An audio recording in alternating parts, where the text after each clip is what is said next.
Hi, I'm Amanda and my blog is I Am Homesteader, and I'm coming to you today live from the brand new Homestead kitchen. This is the new completed space, a true representation of kind of how we really cook on the homestead. It's raw and natural ingredients, and I think this kitchen represents the things that we like to cook.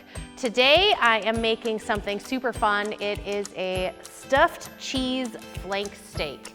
We love steak around here, and of course we love cheese, being close neighbors to Wisconsin. I pointed that direction like I feel like it's got to be that way somewhere. But for the most part, this recipe is simple. There's just a few easy ingredients. I'm gonna walk you through everything, and we're gonna jump right in.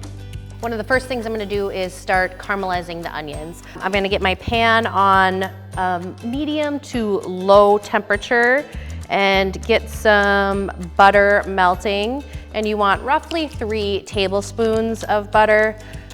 And we're gonna let that do its job over there. The next thing I'm gonna do is dice up some onions. And I like to keep an empty bowl nearby. If I have any scraps or any leftover pieces, I put them all in there and then we throw it in our compost pile. Okay, I've got my onions all chopped. I'm going to add a little heat to our skillet with butter in it here and let that come a little bit higher in temperature so that when I add the onions, it sizzles a little. You don't necessarily need the sizzle, I just really like it. They need about 15 to 20 minutes. And to these onions, I'm gonna add some beef broth. Now, my recipe for this calls for about a half cup of beef broth. I tend to fill a full cup just in case. So I'll just add half of this and set the rest to the side just in case. And next I'll work on my filling. It is cream cheese, gorgonzola cheese, a little dried parsley, and some salt. I don't know if you're familiar with gorgonzola, but it tastes a little bit like blue cheese. So if you love blue cheese, feel free to add more. If you don't, start with 2 ounces or maybe even 1 ounce, because you really want the kick that it gives to the filling. But it wouldn't overwhelm you if you have just 1 or 2 ounces in there.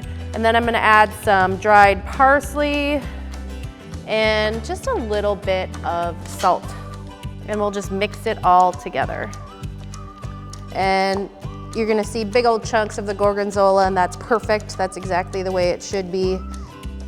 And the next thing is kind of fun. I'm going to set the oven. We're going to put this in an oven that's specially designed for a grilling capacity, and I wanna show you how I do that.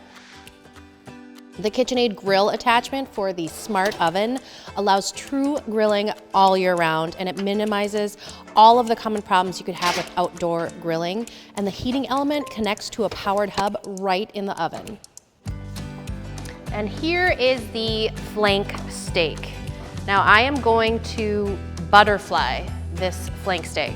As you can tell, this is a fairly thin cut of meat and not something you would traditionally butterfly. But I've done it so many times, and I've done it perfectly sometimes, and I've totally butchered it sometimes, and it all really works within this recipe, so don't be afraid. Typically the top end is very thin, and I tend to stay away from that and kind of focus on this portion for butterflying. And all that is trying to find a center portion of this cut of meat, and then keep working the knife down and then just lifting up the meat as I go. I'm trying to go for even, but I'll never be a butcher. It's never gonna be my backup job. Right when you're starting to get towards the edges, when you wanna be a little bit more careful and just make sure your fingers are out of the way, that you're just going in slightly in really short amounts with the knife. So for the most part, I've got this done. I'll just feel like, is there a tough spot in here? Maybe I can just cut a little bit more. You'll see this isn't super gorgeous, but it's gonna be perfect, don't worry about it. I have a larger portion up here, and we don't like to waste anything. I will cut this portion off, and then I give it to my husband and he grills it up separate.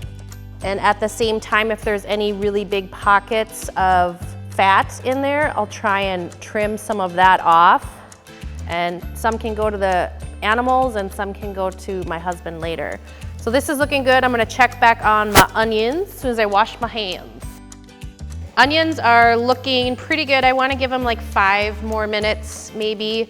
And I'm actually gonna add just a little more beef broth, and that is going to be perfect.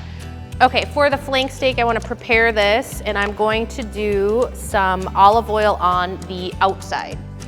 I wanna say this is about 2 to 3 tablespoons, and you can rub it on in. And then I'm going to liberally coat with salt and pepper. That's anywhere from 1 to 2 tablespoons, and then of course a little bit of pepper. So I'm gonna flip this back over, and now I'm going to pat this dry as much as I can. And I'm going to wash my hand.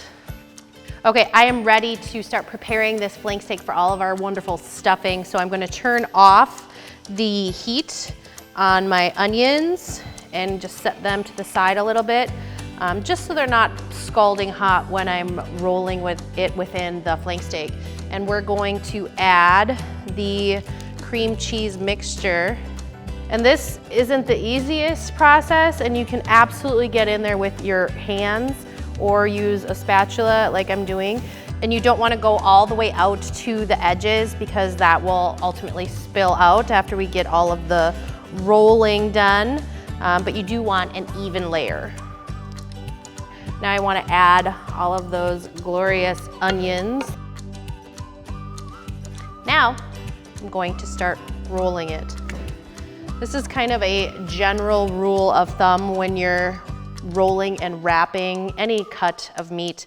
I usually go 5 or 6 times the length of what I would need in twine, so I can make sure that I have enough. And with flank steak, I don't know if you've heard this before, but certain cuts are better than others, and it's based on how you cut it.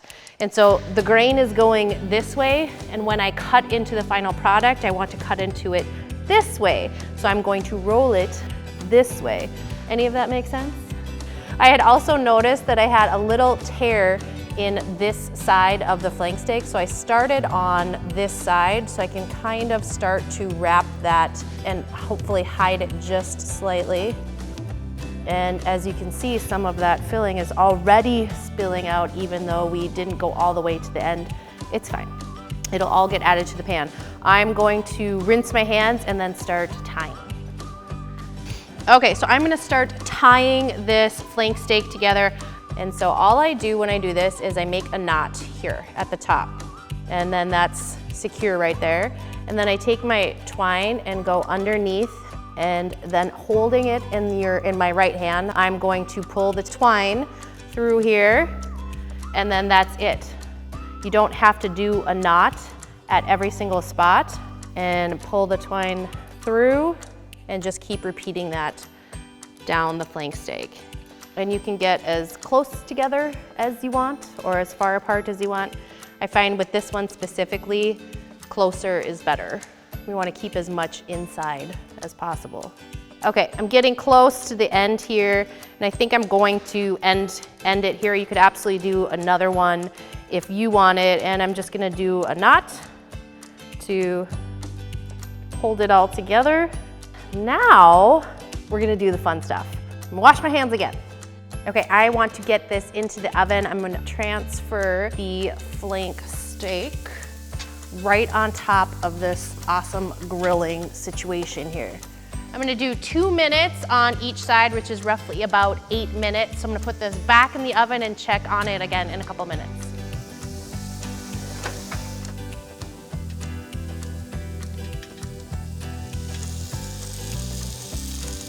I don't know if you can see these gorgeous grill marks, but that's what that grilling feature does, is you get all the flavor and amazingness of grilling. Because I don't want to eat completely raw interior flank steak, I am going to pop this back into the oven to finish cooking internally. So I am going to use the same pan that I put the onions in. I'm going to pop this back into the oven and let it cook to about a medium. And to do that, I just insert a meat thermometer. And this one tells me right on it when it has hit medium or medium rare. Put this right into the oven and check on it in about 10, maybe 12 minutes.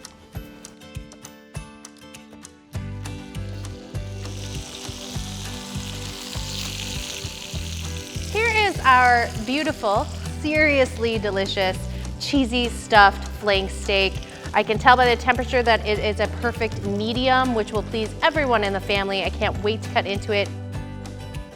If you want this full recipe with ingredients and instructions, head on over to IamHomesteader.com.